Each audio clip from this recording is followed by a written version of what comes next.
গেন্ডি প প প এ গেন্ডি পু পু পু। আমার বেডরুমে তুই তোরে ক্যান্সুস আমারে, তোমাকে আমি কোথায় ডেকে আনছি দেখ। তোরে না চুদলে মামলা তুলবি না তুই কস।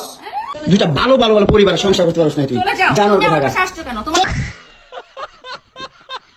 দেখেন ভাই, ছোট থেকে কিন্তু মামুনের বড় বড় সমুদ্রে ঝাঁপ দিয়ে অভ্যাস। যে ছেলে লায়লার মতো একজন যুবতী নারীকে সামলাইতে পারে, তার কাছে তো দুই চারটা ঐশী নামক মেয়ে আসবে। ইতিমধ্যে আপনারা সবাই জানেন, আমাদের গরিবের সাকিব খান সে গিয়েছিল লায়লার বাসায় লায়লার সাথে মিটিং করতে, দেখা করতে। লায়লা কি করে, তাকে ঘুমের ওষুধ খাওয়ায় তাকে অজ্ঞান করে হালায় রাখে। এরপরে তার মোবাইল থেকে তার যতগুলো ডাটা আছে সবগুলো সে তার মোবাইলে ট্রান্সফার করে নেয়। তারপরে মামুনের যত আকাম কুকাম আছে সব সে ভাইরাল করে দেয় ফেসবুকের মাধ্যমে। দুধ বের করে রাস্তা রাস্তায় ঘুরে কোটে যাই ইয়া পরে আপনার বোরকা পরে যে ও মা গো, সেখানে আবার বলে সে আমাকে মাস এসেছে 10 ভাই আমাদের, আমি আইনের প্রতি অনেক সম্মান জানাই, কিন্তু কি করতেছে ভাই এগুলা, কি করতেছে ভাই? আমি কি, আমার কি বাঁচার কোনো অধিকার নাই?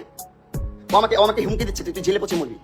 ওদের এই নাটক সিরিয়াল দেখতে গেলে আমার লজ্জা লাগে, অথচ তারা যে এইসব নাটকগুলো করতেছে ওদের একটু লজ্জা লাগতেছে না। ওদের ফ্যামিলি ওদেরকে কিছু বলতেছে না, কি বা বলবে বলেন? এই নাটক সিরিয়াল করেই তো তারা লাখ লাখ টাকা কামাইতেছে মাসে। এদেরকে নিয়ে বলার কিছু নাই, বাট এরা যে নাটকগুলো করতেছে বর্তমানে অনলাইন জগতে, ঠিক আছে, এরা মনে করেন কাঁপাই লাইতেছে। 2 দিন পর পর নতুন নতুন নাটক করে তারা মনে করেন অনলাইনে কাঁপায়, আর পাবলিক এদেরকে নিয়ে মজা লয়। এই বিষয়টা কিন্তু প্রশাসনের লোকদের দেখা উচিত। তার কারণ হচ্ছে আমরা যারা জনগণ আছি আমরা অনেকটাই মানে পুরাই মনে করেন বোরিং ফিল করি, অনেক জ্বালা যন্ত্রণা আছে এদের নাটক নিয়ে। অনলাইনে ঢুকাই যায় না, এদের নাটক দেখতে দেখতে আমরা পুরো হতাশ। ভাই নিজের টাকাতে এমবি কিনে এদের নাটক দেখতে কেন যাবো আমরা? মোবাইল আমার, এমবি আমার, সবই আমার, কিন্তু নাটক সিরিয়াল দেখা লাগে তাদের। যাই হোক, আজকে ভিডিওটা এই পর্যন্ত। ভিডিওটা ভালো লাগলে অবশ্যই লাইক করে সেটা করে দিবেন।